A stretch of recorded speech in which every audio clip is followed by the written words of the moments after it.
चलिए अब हम लिख रहे हैं procedure of dual for truth table. अभी हमने देखा फॉर लॉजिकल एक्सप्रेशन किस तरह से लिखते हैं डुअल को, तो वहां हमने सीखा कि मल्टीप्लिकेशन को एडिशन बना दीजिए, एडिशन को मल्टीप्लिकेशन बना दीजिए और keep variable as it is, यानी कि वेरिएबल्स में कोई भी चेंजेस नहीं करना है।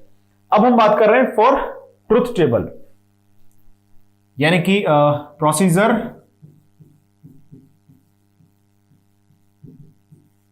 For writing dual for truth table. Truth table के लिए किस तरह से हम डुअल लिखते हैं। ट्रुथ टेबल में क्या कीजिएगा, एक सिंपल सा स्टेटमेंट आपको याद रखना है। क्या है वो स्टेटमेंट, देखिए स्टेटमेंट है कन्वर्ट 0 into 1, 1 into 0, यानी कि 0 को 1 कर दीजिए, 1 को 0 कर दीजिए in the entire truth table, in the entire truth table। Truth table में एक बात आपको याद रखनी है, that is entire truth table, यानी कंप्लीट टेबल में हमें ऐसा करना है। इस इंटायर वर्ड का मतलब क्या है समझते हैं। जैसे मान लीजिए मैंने एक ट्रुथ टेबल बनाई यहां पर, suppose this is truth table, okay, end of course this is having a b value, this is y। a b में लिखा मैंने 0 0 0 1 1 0 1 1, ओके, ये लिखा हमने। अब y की जो वैल्यू है, फॉर एग्जाम्पल मैंने यहां पर कंसिडर कर ली 0 0 0 एंड 1। अब मुझे इस ट्रुथ टेबल के लिए डुअल लिखना है। आई am writing the dual of this truth table. इस ट्रुथ टेबल के लिए मुझे क्या लिखना है, डुअल लिखना है। क्या करेंगे देखिए, we are writing dual for this truth table, तो अभी हमें एक और ट्रुथ टेबल बनानी है ऑब्वियसली।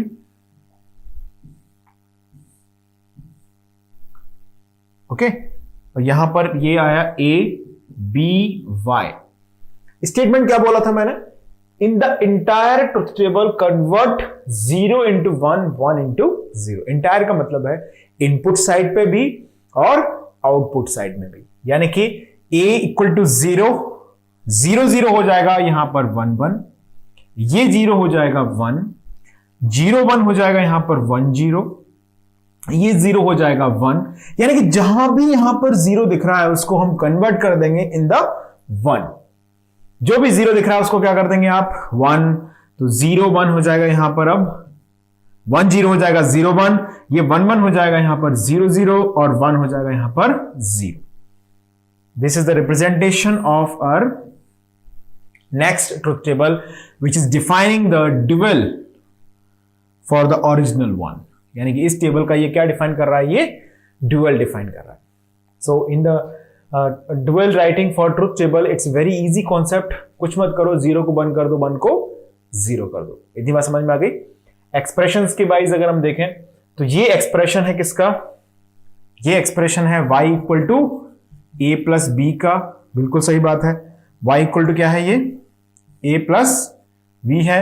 और अगर हम इसका एक्सप्रेशन लिखते हैं डुअल का, तो अगर आप नोटिस करें इसमें, तो दिस इज एग्जैक्टली व्हाट, ये है y equal to, sorry that y was equal to, I am sorry I was making mistake, y यहां पर इक्वल टू होगा ab। y यहां पर किसके इक्वल है, ab, y is equal to ab। और यहां पर अगर मैं नोटिस करता हूं तो y की वैल्यू है यहां पर a प्लस b, और होना भी चाहिए a प्लस b, और होना भी चाहिए इसकी वैल्यू a प्लस b। क्यों, क्योंकि अगर मैं यहां पर इसको एक्सप्रेशन के फॉर्म में डिफाइन करूं, if I am writing dual for the expression ab, then क्या रूल है, एक्सप्रेशन फॉर ab कैसे लिखेंगे हम लोग, डुअल इसके लिए क्या लिखना है, ab एक्सप्रेशन के लिए, देन ऑब्वियसली ये रूल हम लोग सीख चुके हैं। मान लीजिए ये एक्सप्रेशन आपके पास है y इक्वल टू ab, और इस एक्सप्रेशन के लिए हमें जब डुअल लिखना है देन हम क्या करते थे, ऑब्वियसली यहां पर मल्टीप्लिकेशन को एडिशन, एडिशन को multiplication and keep variable as it is. तो यहां पर ये बन जाता था y d is equal to a plus b, यानी कि हमने यहां पर जो किया है दैट्स अ बिल्कुल करेक्ट ऑब्जर्वेशन। क्लियर है, ओके। चलिए अब हम आगे बढ़ते हैं next topic, that is complement. So heading करेंगे next complement. Complement, next heading करेंगे कॉम्प्लीमेंट। ये इसकी प्रोसीजर थोड़ा सा डुअल से मिली जुली है, यानी कि कॉम्प्लीमेंट ऑपरेशन का मतलब क्या है, y कोई आपके पास लॉजिकल एक्सप्रेशन है, ओके, उस y का हमने कॉम्प्लीमेंट लिखा, कुछ नहीं करना है आपको, दैट मीन्स लिखना इज y एंड y बार। तो इसका प्रोसीजर देखते हैं क्या है, और y का कॉम्प्लीमेंट y बार है, और ऑब्वियसली y बार का कॉम्प्लीमेंट क्या है, y है। प्रोसीजर देखते हैं क्या प्रोसीजर है। Procedure first, for logical expressions, logical expressions, logical expressions में क्या करना है, जीरो जहां दिख रहा है उसको, सॉरी लॉजिकल एक्सप्रेशन में हमें क्या करना है, मल्टीप्लीकेशन जहां दिख रहा है उसे हम क्या बना देंगे, मल्टीप्लीकेशन बन जाएगा एडिशन, और एडिशन बन जाएगा मल्टीप्लीकेशन। और ये पहली चीज हो गई। दूसरी चीज में क्या करना है, कॉम्प्लीमेंट, कॉम्प्लीमेंट ईच वेरिएबल।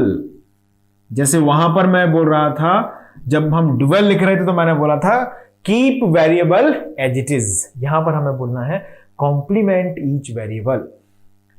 एक एग्जांपल के थ्रू समझ लेते हैं थोड़ा सा। Write an example here, okay, let's write example. Find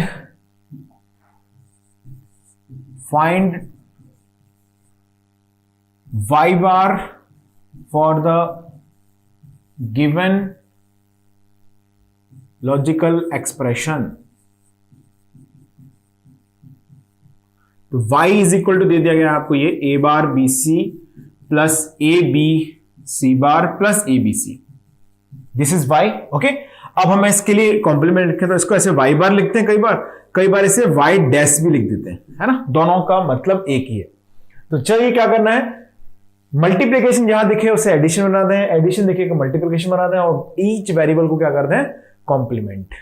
यानी कि a है तो a बार कर देना, a बार है तो डबल कॉम्प्लीमेंट लगाओगे तो ऑब्वियस a आ जाएगा, यानी कि a बार बी सी, कैसे लिखा जाएगा आंसर जल्दी बताओ, a बार बी सी, तो इसका कॉम्प्लीमेंट क्या आएगा जरा बताओ, y बार इक्वल टू आएगा, अब a बार हो जाएगा डबल कॉम्प्लीमेंट इस तरह से, प्लस इसका भी complement b bar plus c बार, और यहां एडिशन हो जाएगा मल्टीप्लीकेशन, इनटू ये आ जाएगा a की जगह पे a बार, मल्टीप्लीकेशन एडिशन बन जाएगा, b की जगह पे b बार, मल्टीप्लीकेशन एडिशन बन जाएगा, c की जगह पे कॉम्प्लीमेंट ऑफ कॉम्प्लीमेंट, इनटू अब यहां एडिशन है तो मल्टीप्लीकेशन आएगा, a bar plus b bar plus c bar, यानी कि y bar is equal to आ जाएगा, that is a plus b bar plus c bar into a bar plus b bar plus c into a बार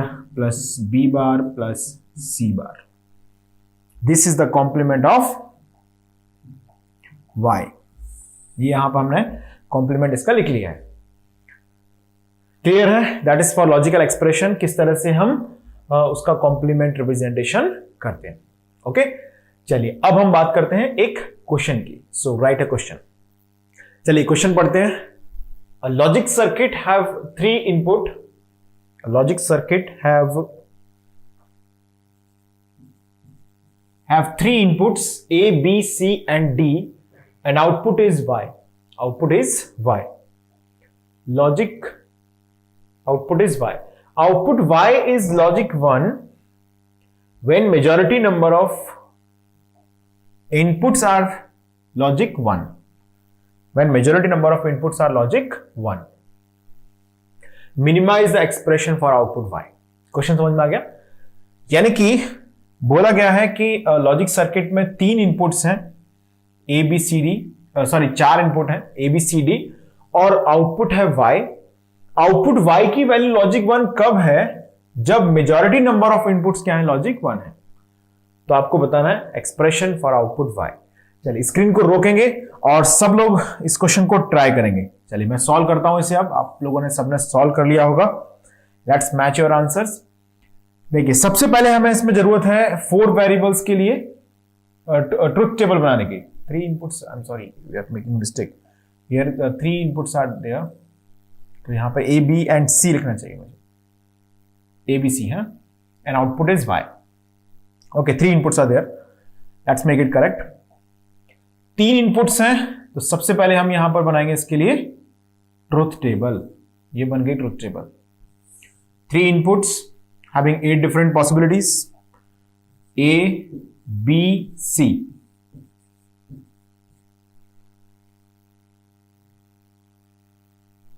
तीन inputs हैं A, B, C। 0, 0, 0 हो सकते हैं तीनों, 0, 0, 1 हो सकते हैं, 0, 1, 0 हो सकते हैं, 0, 1, 1 हो सकते हैं, 1, 0, 0, 1, 0, 1, 1, 1, 0 and 1, 1, 1. These are the 8 different possibilities. अब इनके लिए आउटपुट देखना है कब आपका लॉजिक 1 आएगा। तो स्टेटमेंट पढ़िए क्या है।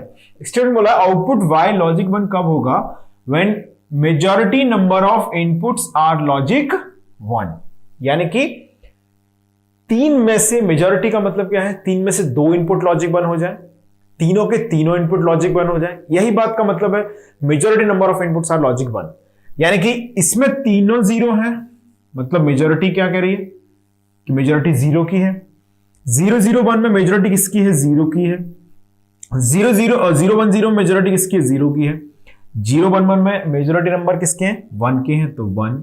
1, 0, 0 में 0, 1, 0, 1 में 1, 1, 1, 0 में 1, 1, 1, 1 में 1। अब इसके लिए हम या तो एसओपी लिख लें या पीओएस फॉर्म लिख दें। तो एसओपी लिखना है तो ये आपने लॉजिक 1 को चूज कर लिया यहां से, और यहां से सीधे हमने एसओपी लिखना शुरू कर दिया। तो y एसओपी फॉर्म लिख रहा हूं मैं इसका, आई एम राइटिंग हिट हियर। देखिए इन एसओपी फॉर्म हमें क्या करना है, सीधे y is equal to a bar B C plus a b bar c plus a b c bar plus ABC। इसको मिनिमाइज करेंगे। ये एक्सप्रेशन हमने कितनी बार सॉल्व किया है, तो आंसर आएगा AB plus BC plus AC। ये कई बार मिनिमाइजेशन कर चुके हैं हम लोग, इसका सब लोगों ने सॉल्व कर लिया होगा। Okay, this is the final answer for this question. Clear है सभी को। चलिए आगे बढ़ते हैं, इसको नोट कर लें और आगे बढ़ते हैं नेक्स्ट क्वेश्चन पे। लेट्स सी क्वेश्चन, पढ़ें ध्यान से। A function f of a, b, c defined by 3 boolean variables a, b and c. Okay, ये गेट 18 में आया था, gate 2018। When expressed as sum of product is given by f equal to a bar b bar c। यानी कि ये बोल रहे हैं कि जो फंक्शन f है अगर वो एसओपी के फॉर्म में लिखा जाता है तो ऐसे लिखा है, कितना, a bar b bar c bar plus A bar B C bar plus A B bar C bar. ये फंक्शन दिया गया है आपको, है ना। एफ की वैल्यू दी गई है। ए बार बी बार सी बार को बोला है कॉम्प्लीमेंट है, ठीक है, ये तो पता ही हमको। Product of sum POS form of the function is. Screen को रोकें और आंसर फाइंड करें। पीओएस पूछा गया है, तो सबसे पहले हमें इसको स्टैंडर्ड फॉर्म में लिखना होगा। 0, 0, 0, 0, 1, 0, 1, 0, 0। क्या आएगा, सिग्मा स्मॉल m 0 2 4। अच्छा 3 वेरिएबल्स हैं तो कितने डिफरेंट पॉसिबिलिटीज हैं, 8 डिफरेंट पॉसिबिलिटीज हैं। कौन कौन सी, डेसिमल में देखें तो 0 1 2 3 4 5 6 7 ये पॉसिबिलिटीज हैं। इसमें से कौन कौन सी पॉसिबिलिटीज हैं सिग्मा m में आ गई हैं, जो बाकी बची हुई पॉसिबिलिटी किसकी हो जाएंगी, पाई कैपिटल M की। तो 0 आ गया है, इसमें 1 आ जाएगा, 3 आ जाएगा, है ना, 5 आ जाएगा, 6 आ जाएगा, 7 आ जाएगा। ये बच जाएंगे इसके अंदर, यानी कि 1 3 5 6 7। अब आपको इसका स्टैंडर्ड पीओएस फॉर्म मिल गया है। अब स्टैंडर्ड पीओएस फॉर्म को हमें लिखना है किसमें, स्टैंडर्ड फॉर्म से कैनोनिकल फॉर्म में। तो कैनोनिकल फॉर्म में लिखने के लिए आपको पता है कि जब 1 लिखते हैं तो हम क्या लिखेंगे 0 0 1, 3 मतलब 0 1 1, 5 मतलब 1 0 1, 6 मतलब 1 1 0, 7 मतलब 1 1 1। तो आप जब ऐसे लिखेंगे यहां से फंक्शन तो फाइनल लिखा जाएगा 0 0 यानी कि a plus B plus C bar into A plus B bar plus C bar. इसके लिए अब लिखेंगे into A bar plus B plus C bar into A bar plus B bar plus C into A bar plus B bar plus C bar. कौन सा option है जो match कर रहा है इसमें? अगर हम देखें option A B C D में अगर हम नोटिस करेंगे तो ऑप्शन सी मैच करेगा, A plus B plus C bar, A plus B bar plus C bar. बिल्कुल option C is the right answer here. Okay, तो ये क्वेश्चन यहां पे कंप्लीट हो गया। आगे हम लोग डिस्कशन कंटिन्यू करते हैं।